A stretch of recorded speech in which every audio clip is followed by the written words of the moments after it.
back to Lucore Automotive Services. Today I'm working on this Chevy II again. One of the concerns he had was he had a vibration or a wobble in the rear end. And I think I figured out what that was when I started to pull the wheels off. We're going to be doing rear gears, POSI unit, lockouts for the alignment points, and a couple other little things. So if you want to see what we do with this little Chevy II, stick around, come along for the ride.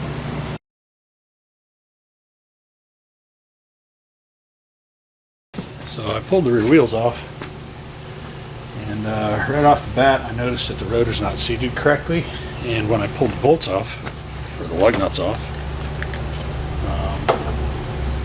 some of them were not tight, which is an indication that something is not fitting correctly, and we're going to have to figure out what that is.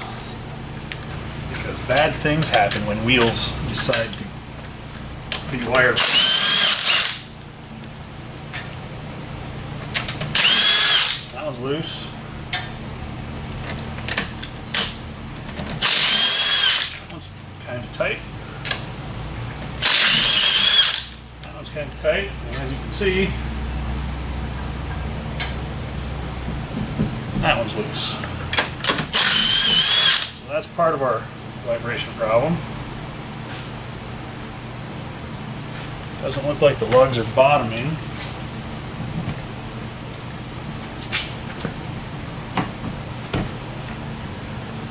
The lugs don't protrude, so that's a plus. You can see that is definitely not seated correctly.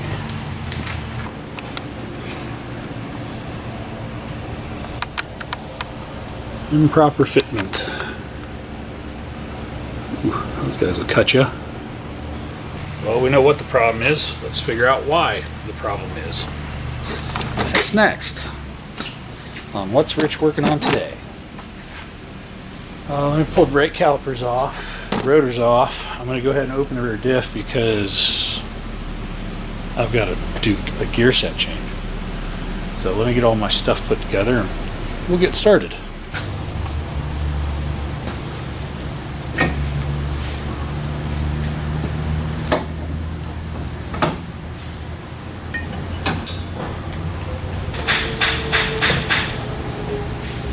That's the wrong hub hole for that rotor to that axle. My 15.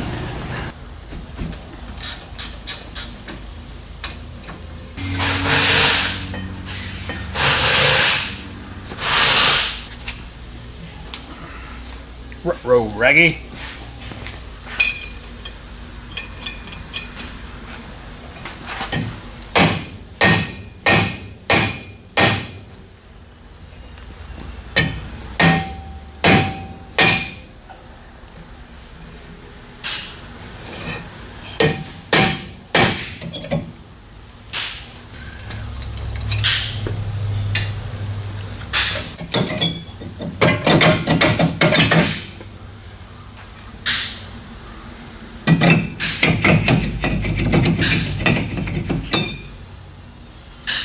Hole's not big enough. That's what she said. Well, that's a good thing they didn't drive this here because they'd be replacing a fender or two. Gotta watch your fitment, guys. Just because it says it fits doesn't always mean it will.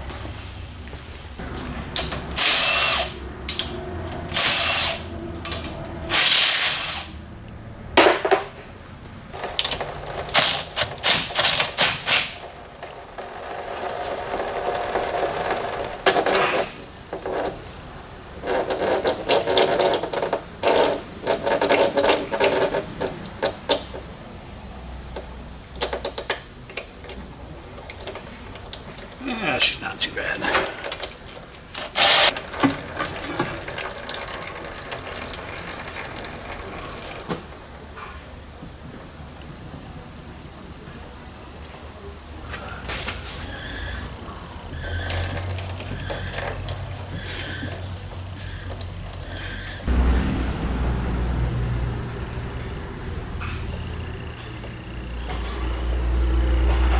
Oh, that's not good. you tear up a pinion because you were doing one wheel peels? Maybe. Doesn't look bad. Ooh, doesn't sound good. That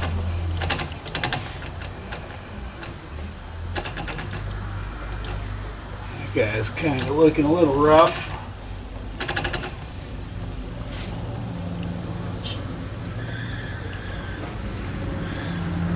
Definitely some chunks in there. One's sharp.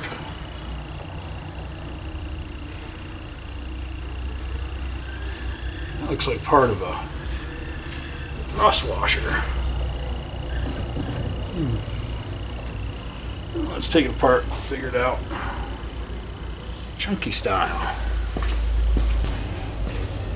Make sure you stick your hand in there and fill your fingers with metal shards.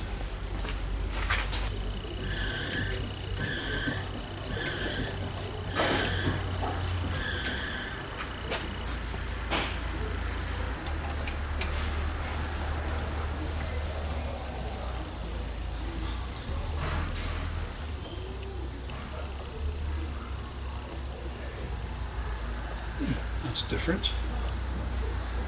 The axle shaft's too long. Well, shouldn't be.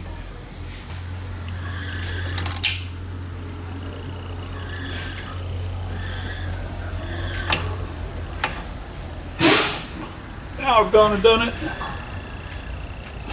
Get all the parts out.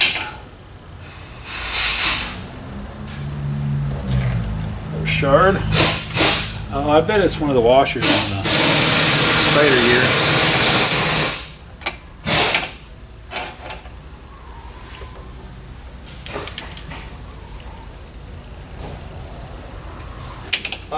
These guys called. Yeah. He said, "Hey, I didn't know if he needed weight." This cap wasn't even. Yeah. What's weight? 195 for the driver. Passenger side cap wasn't tight on this. It wasn't even tight. It wasn't torqued down. Oh, nice. It's not great. At least they marked them right and left. Yeah, here you go. At least they're marked right and left.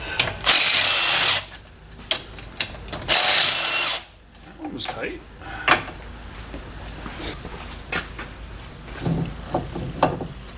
Not great.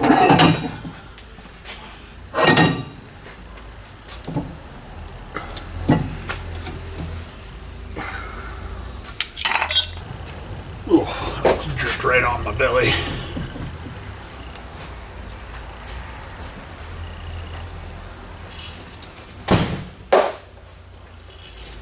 Hello. How you doing? Good.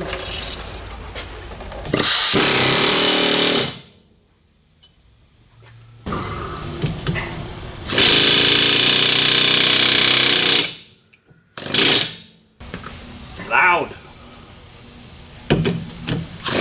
Ow.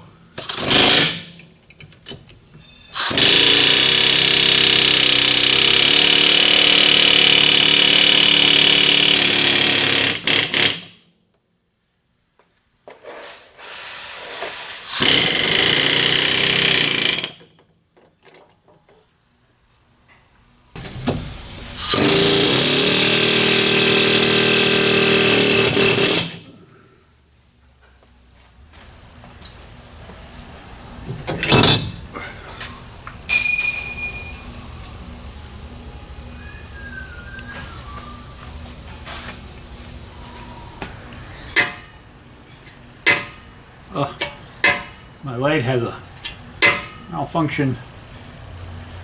Probably because I dropped it in bad coolant one too many times.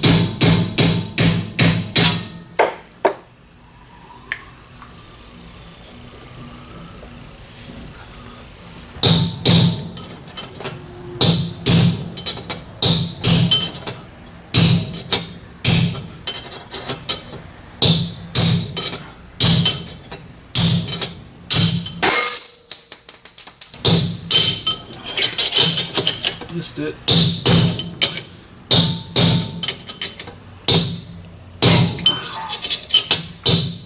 That was really in there.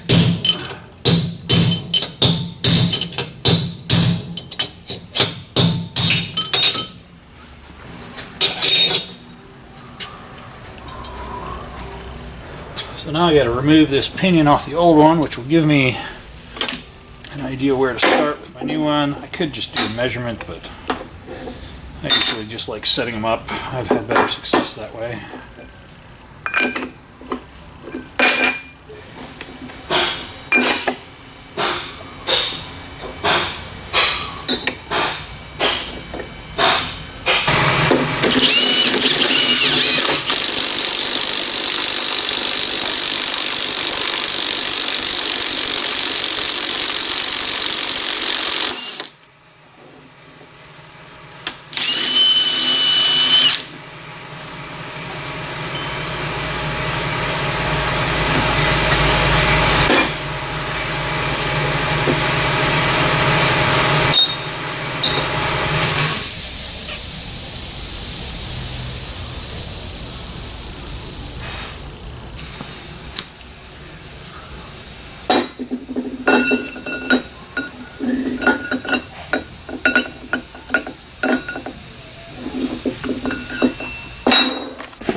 Poop.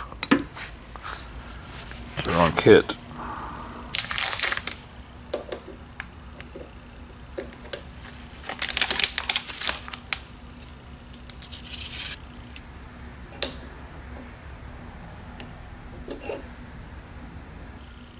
It's 6649.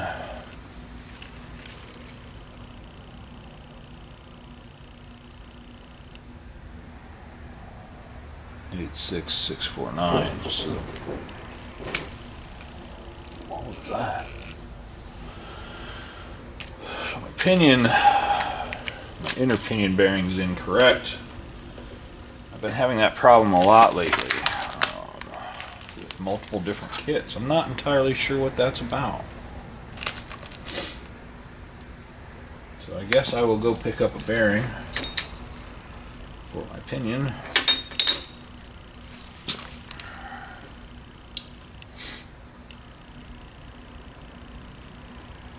Eight nine 449.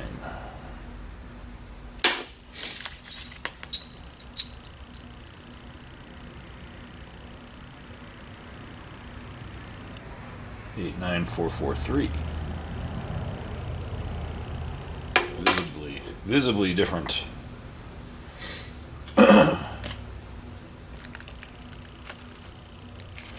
Visibly the same.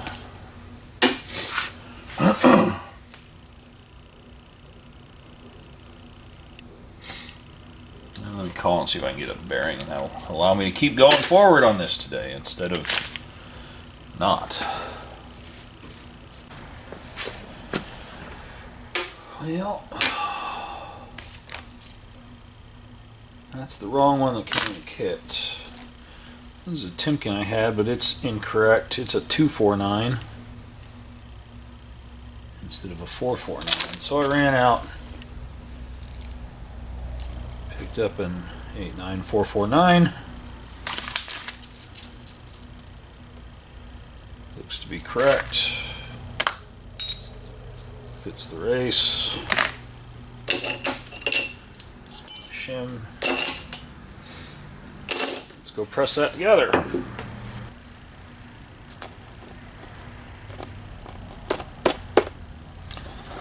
Not having good luck today. It's got one incorrect bolt. Come on, Standard Gear, you're better than that.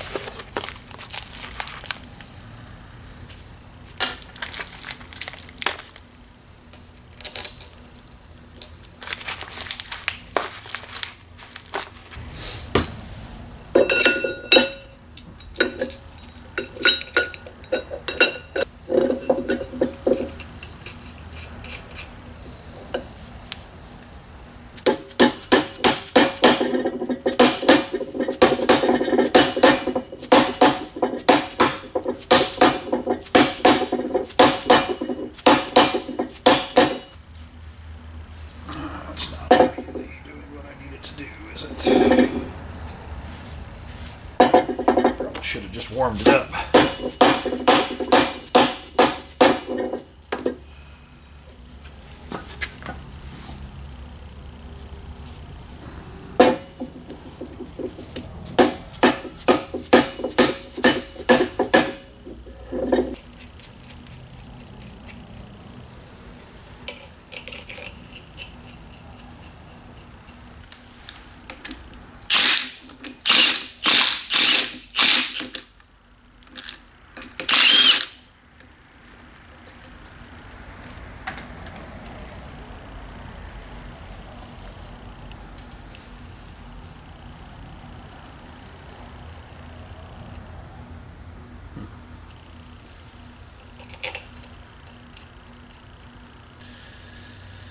Not really supposed to reuse ring gear bolts, but in this case we'll make an exception.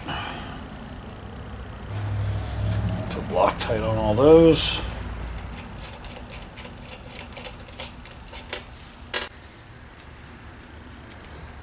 Alright.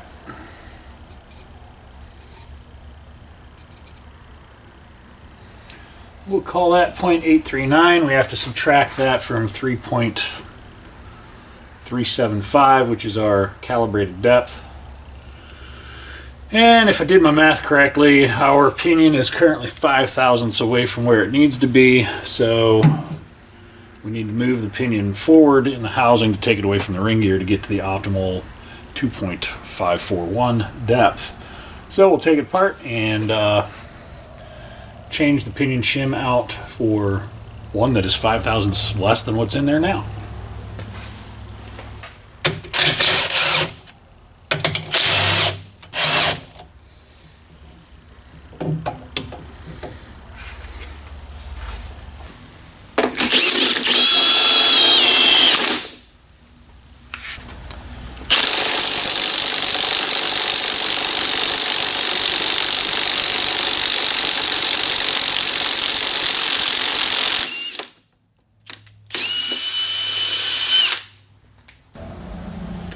Well, that's a 30, I need a 25. Gave me those guys. I may actually have a proper 25 thou shim for GM 8 bolt. I used to build these at the dealer, so I have a big collection of them. Let me go look. 27. Hey, a 25.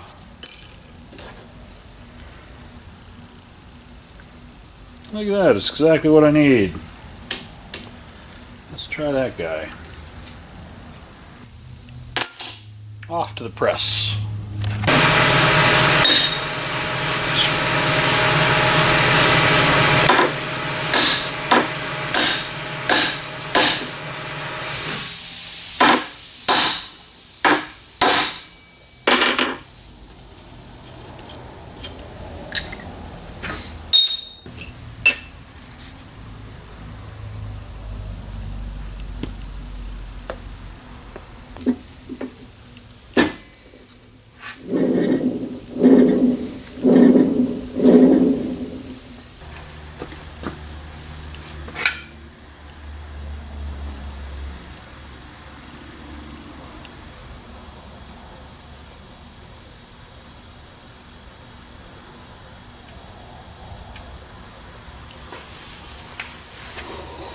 Well, I went the right way for a change. Normally I go the wrong way the first time because I do the math wrong. But I went the correct way. I changed it. I tried to change it 5 thou. I changed it 3 thou.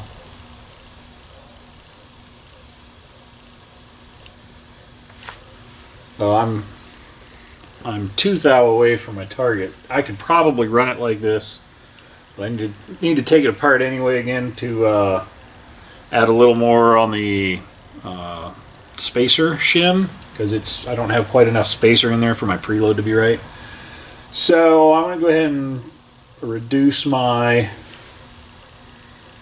shim by another 2 thou. And then I should be right exactly where they want it. Then I can set my backlash.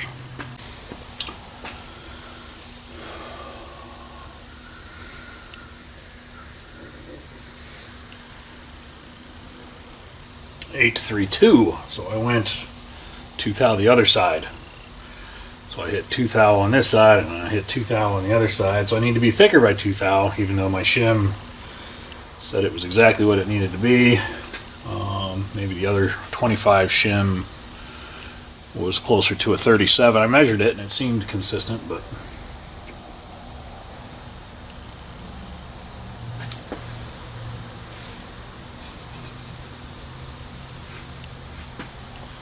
one thing I noticed was this cap was loose.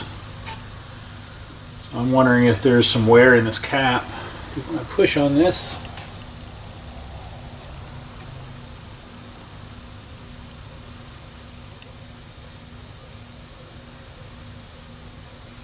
pick up the thou.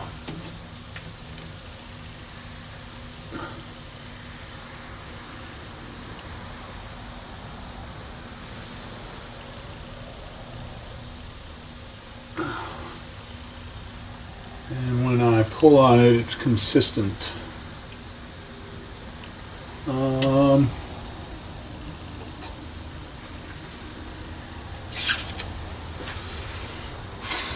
It's a shame that cap was loose, but I think it'll be okay. Let's, I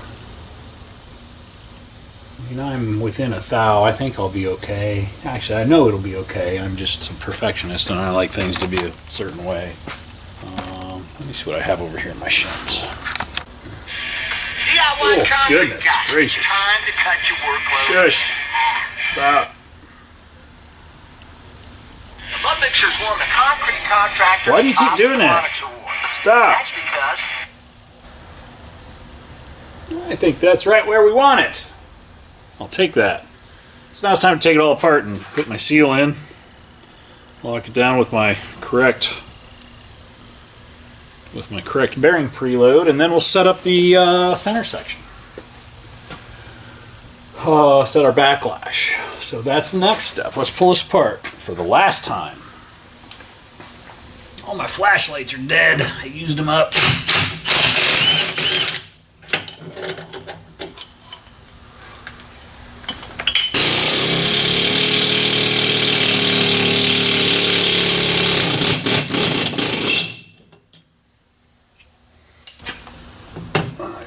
Seal in, all that stuff.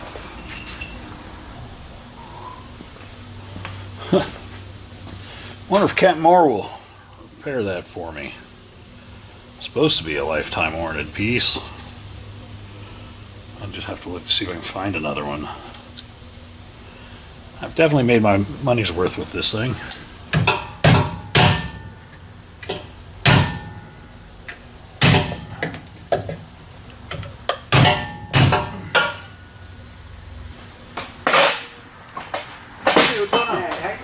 Doing all right? What's going on? Oh, had a memory flashback. I saw this green Pontiac out here, this Tempest. Oh yeah? Oh my God. I remember driving that car to high school. Take it out.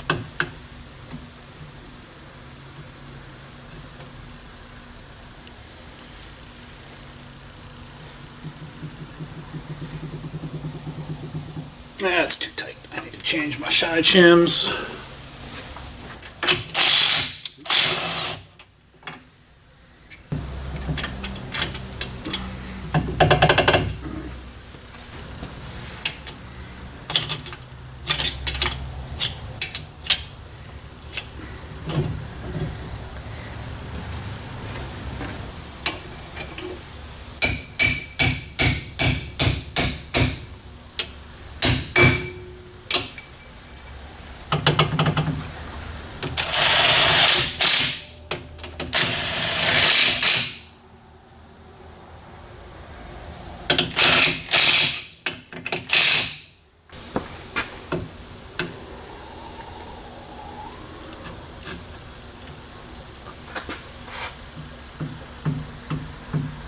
Too much.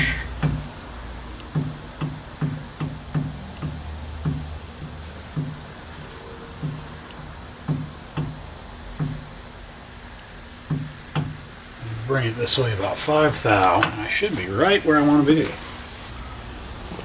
Well,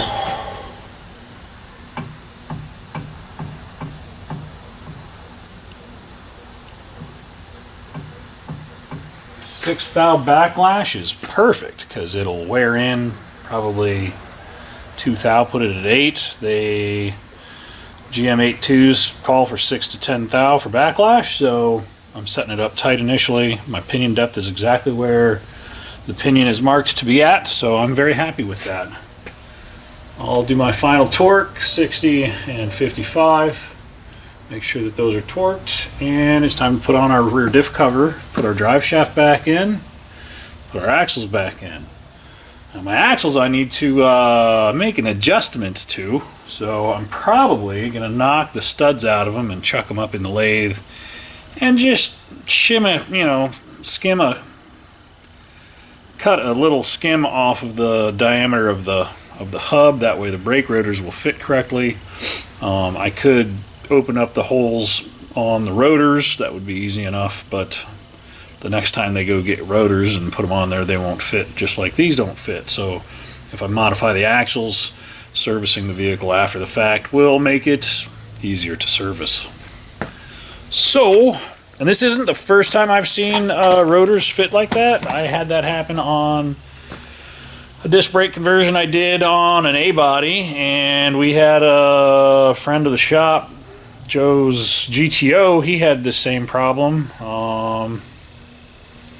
And I think I ran into a problem like this on a Buick Riviera when we were doing some changes, but I think that was for wheel fitment, not brake rotor. But that hub centric is important to get it right, so I'm just going to knock the studs out of the axles and give them a little haircut.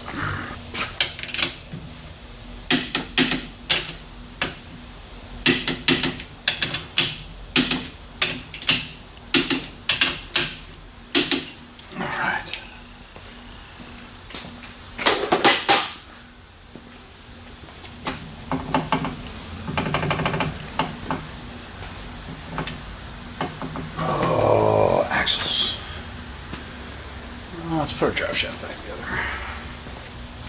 All right, folks, we're going to end this video right here because it's already like 28 minutes in. So if you've made it this far, thanks for watching. We appreciate it.